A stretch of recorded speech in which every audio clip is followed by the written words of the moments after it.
വിശ്വാസത്തിന്റെ പേരിൽ ഭക്തന്മാരടുത്തുകൂടുമ്പോൾ ചൂഷണം ചെയ്യുകയാണ്. ചൂഷണ മനസ്ഥിതി, അടിമത്തം ഉണ്ടാക്കുന്ന മനസ്ഥിതി, ഉടമത്ത മനസ്ഥിതി ആർക്കൊക്കെ വരുന്നറിയാമോ?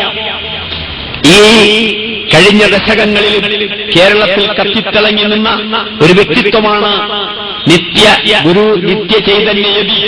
പേര് നോക്കണേ, മാതാപിതാക്കളിട്ട പേരല്ല, രാജ്യം സമ്മാനിച്ച പേരല്ല, ശ്രീ ശ്രീ കാമകോടി മഠാധിപർ അല്ലേ? ശ്രീ ശ്രീ ശ്രീ ശ്രീ ശ്രീ ശ്രീ ശ്രീ ശ്രീ ശ്രീ ശ്രീ ശ്രീ ശ്രീ ശ്രീ ശ്രീ ശ്രീ 18 ശ്രീ ആചാര്യ രവിശങ്കർ, ശ്രീ ശ്രീ മാതാ അമൃതാനന്ദമയി ദേവി,